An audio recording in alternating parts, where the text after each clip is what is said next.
El análisis político en Info24 con el sociólogo Eduardo Botinelli.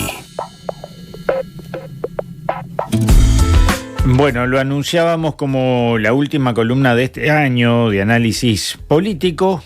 Ya pasaron las elecciones, empieza o ya empezó de alguna manera la transición de gobierno, una transición que en nuestro país es bastante extensa.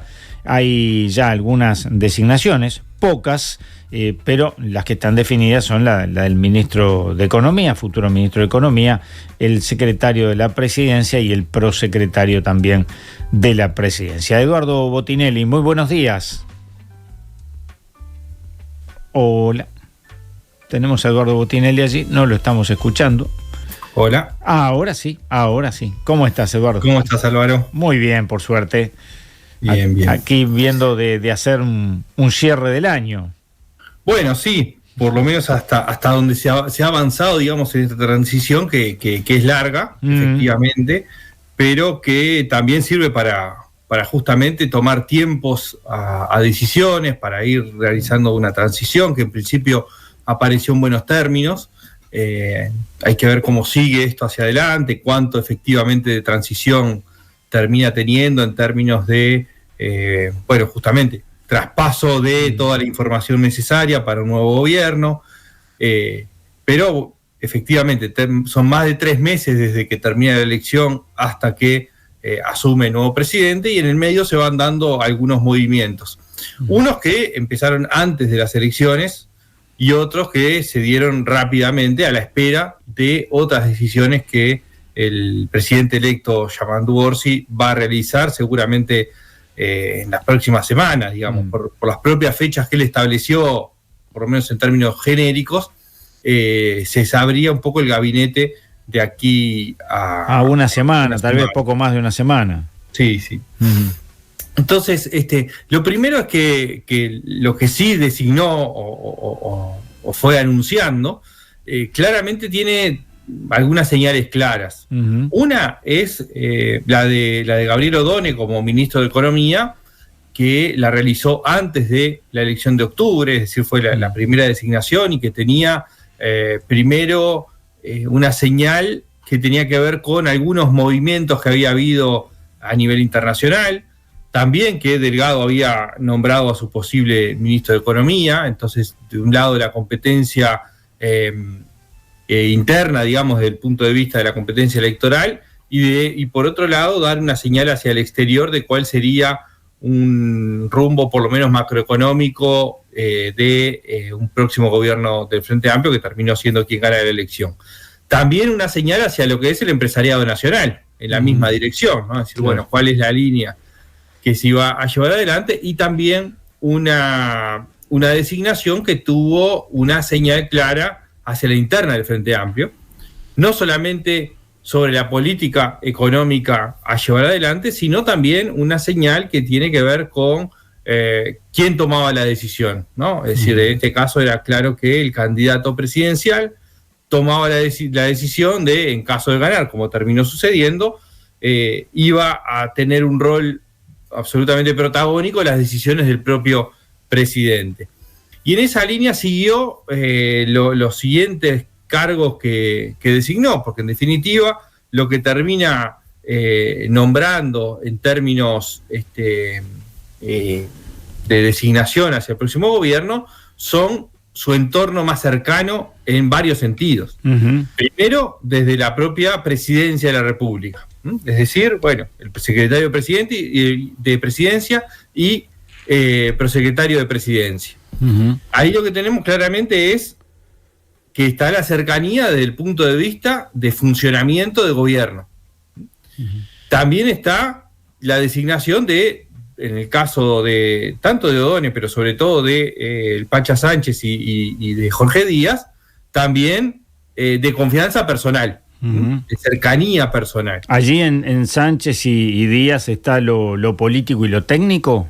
Bueno, y ahí aparece, sí, efectivamente, porque por un lado, el Pacha Sánchez como secretario de Presidencia va a aparecer con un rol muy importante de Presidencia, con un rol que ha cambiado, sobre todo, podemos decir, cambió claramente en este gobierno, Porque si nosotros preguntamos a cualquier persona si recuerda quién fue secretario de presidencia en otros gobiernos, es poco probable que se acuerden, salvo de un par.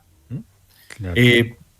Sobre todo, de repente, Gonzalo Fernández tuvo un rol un poco más protagónico, pero en general es un cargo que no tenía un protagonismo público ni político, sino que era más un cargo más en las sombras, más de trabajo por detrás, vinculado a cuestiones mucho más jurídicas y de funcionamiento que políticas. Claro. Acá lo que Pacha Sánchez va a tener es un rol político, directamente vinculado a negociaciones, a ordenar, a trabajar desde el punto de vista de gabinete en el Poder Ejecutivo, pero probablemente también en las negociaciones con el Poder Legislativo.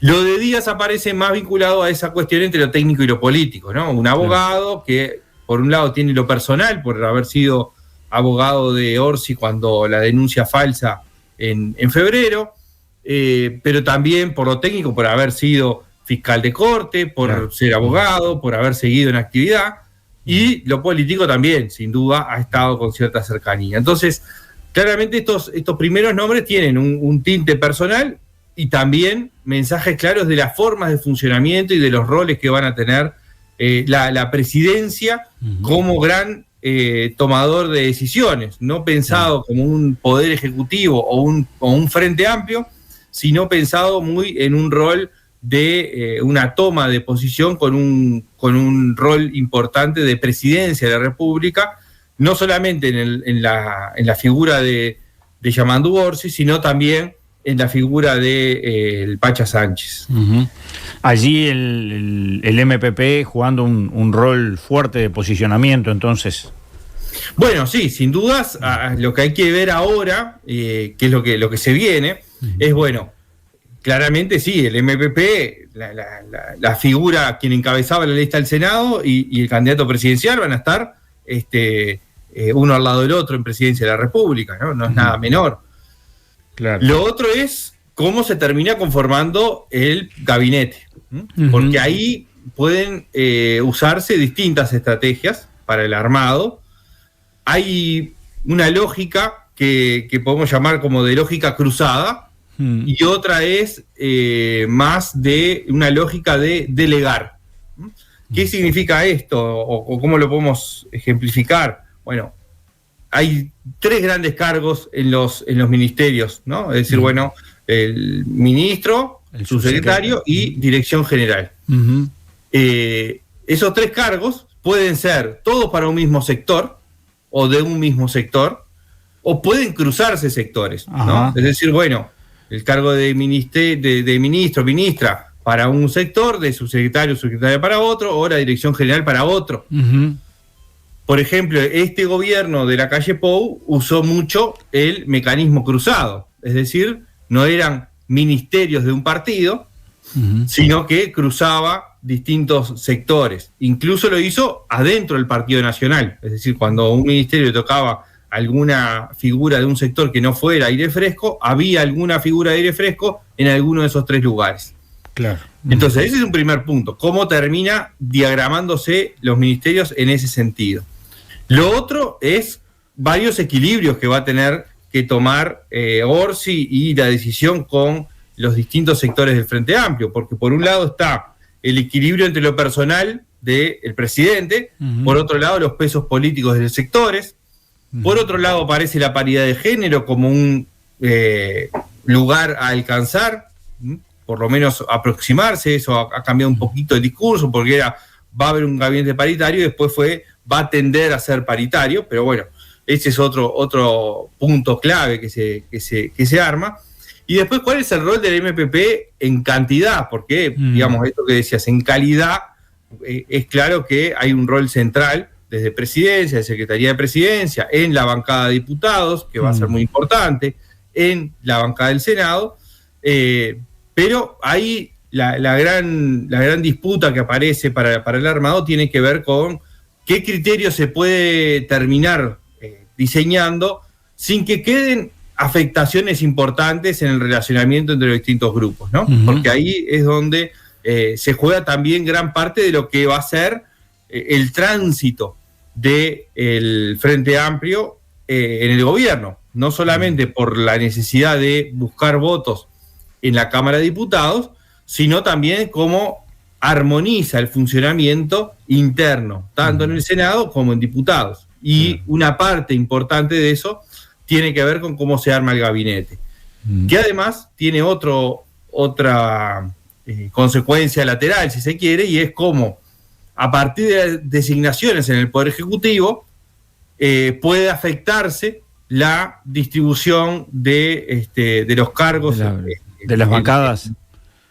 ¿Cómo? De las bancadas parlamentarias, decías. De las bancadas parlamentarias, efectivamente. Claro. Porque si sale alguien del Senado para ir a algún ministerio o de diputados, bueno, va a ser reemplazado por alguien. Y ese alguien puede ser o del mismo sector, o puede ser algún acuerdo, alguna alianza, o puede afectar incluso gente que pasa de diputados al Senado para los pesos donde la Cámara de Diputados tiene un rol relevante en la medida que el Frente Amplio no tiene la mayoría propia. Eduardo, te iba siguiendo cuando decías, bueno, todos esos equilibrios que hay que tener en cuenta. También seguramente hubo negociaciones previas, ¿no? Con los sectores. Sí, sin dudas hubo negociaciones previas, está viéndolas probablemente, porque no solamente, y ahí hay un punto que también es clave, no solamente es, los cargos a un sector, sino también tiene que ver con las personas que los sectores proponen, cuánto se alinean o no a las preferencias del presidente. Porque está habiendo mucho también esa idea de las posibilidades de articulación, de negociación sobre nombres específicos, no solamente a qué sector le corresponde tal ministerio o cuál podría tocar a un sector, sino también qué persona lo podría ocupar. Entonces las negociaciones van no solamente en los pesos políticos, sino también en las personas que podrían ser. De hecho, Orsi mencionó algo al pasar como que estaban recibiendo carpetas con los currículums de las personas, ¿no? de los potenciales candidatos a ocupar los ministerios. Es decir, hay como una especie de, no solamente de negociación política, sino medio de selección de personal también. Claro, sí. Y en el medio de todo esto, además, ya se está hablando de las elecciones departamentales. Ya se está hablando de las elecciones departamentales. Y ya se está hablando del 2029, ¿no? También. Pero sí, de cara a las elecciones departamentales, sin duda, el resultado de ahora, tanto de octubre como de noviembre, ponen arriba de la mesa que hay otra elección adelante, que más allá de la transición, que es lo primero, ya empieza una campaña electoral probablemente muy tenue hasta febrero, pero ya en febrero vamos a tener claramente instaladas las candidaturas y eso también puede tener efectos sobre la bancada parlamentaria, ¿no? Claro, exactamente. Eduardo, muchísimas gracias por todo este ciclo durante este 2024, fue muy rico, muy intenso y la verdad disfrutamos mucho de tus columnas. Nosotros, digo, audiencia incluida, obviamente, ¿no? Así que bueno, buen descanso si te toca descansar y ya nos reencontraremos en el 2025. Muchas gracias, Álvaro, un gusto haber estado este año contigo y bueno, seguramente el año que viene nos estaremos viendo. Seguramente que sí, un gran abrazo. Muchas gracias. Info 24, la actualidad que nos mueve.